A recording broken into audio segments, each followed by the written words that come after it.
Blessings and greetings, greetings and blessings, blessed souls. We're less than an hour away from the blessed Shabbos of Parshas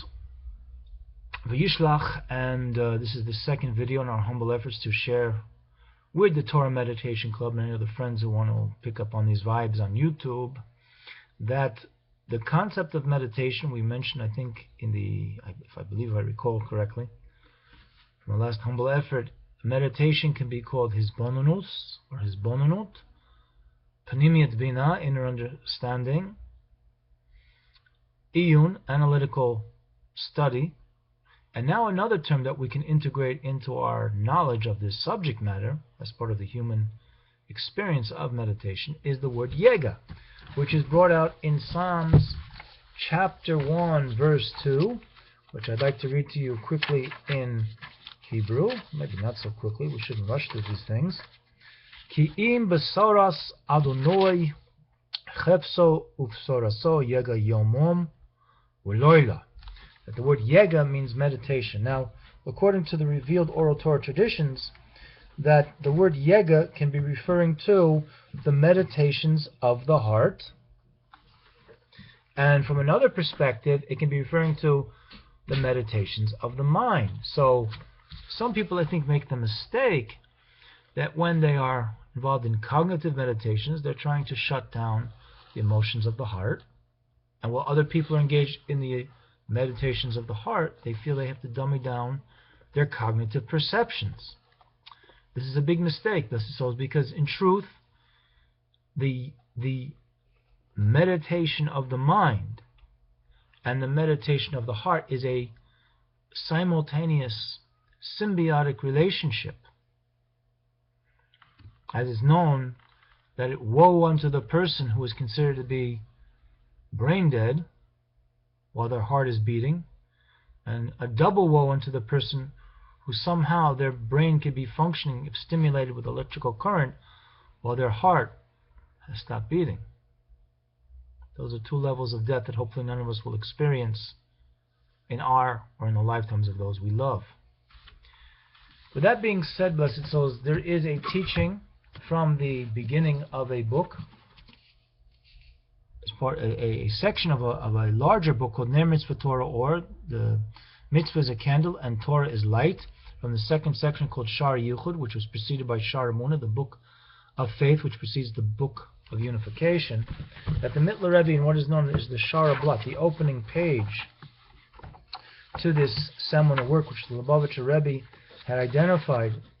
the seventh Lubavitcher Rebbe, as the book on meditation for anyone who wants to experience according to authentic Torah teachings from within the context of Pnimis Torah, the inner dimensions. So the Mittler Rebbe taught us that it should be that each person should be, that the Most High should grace the knowledge to have success on a cognitive level to understand the unifications of godliness within two general realms, which hopefully we'll get into more into detail in the future with, of course, the blessings of the Most High, the upper level unity and the lower level unity, which is alluded to in a verse in the book of Deuteronomy chapter 6 verse 4, which I'll ask you to do your homework, blessed souls, to look up that verse in the book of Deuteronomy chapter 6 verse 4. And as well, the Mittler Rebbe wrote, it should be according to the understanding of each person's heart with the help of the Most High. King David taught Solomon, the Most High seeks all hearts out, and if you'll seek him out, he'll be found to you, David taught us. And King Solomon, Shlomo Melech, taught us that the Most High is found within the content of all human hearts. King David said,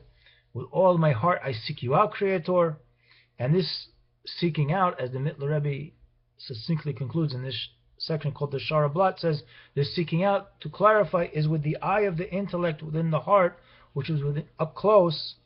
and yet so deep, so very deep.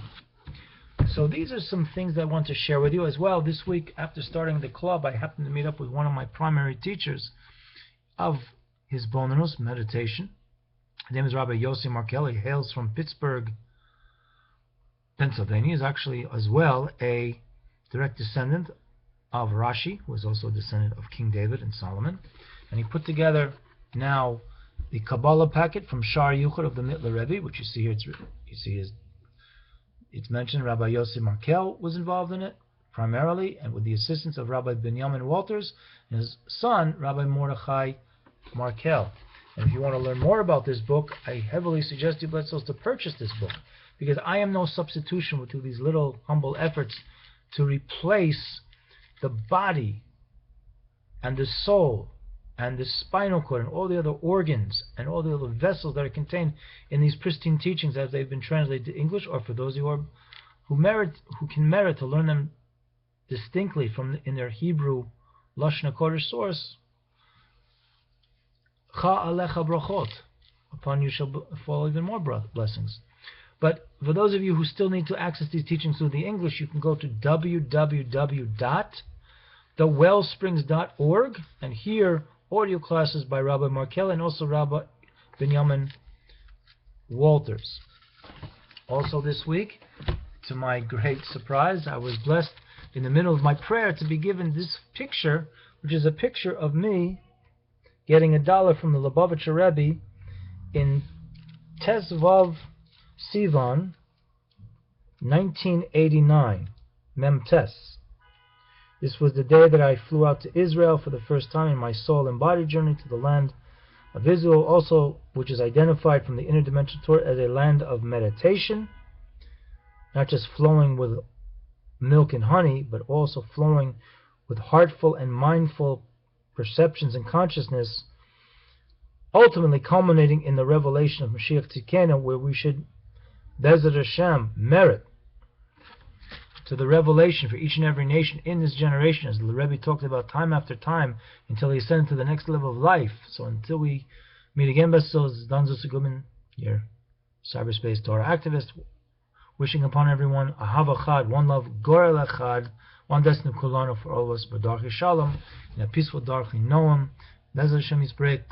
to be continued. And you've got to be good, because the Tevet of Lehetiv is the good nature of the good to do good. And if you're in this world, that means you're good, because the source of all good put you in this world to increase the goodness. Take care.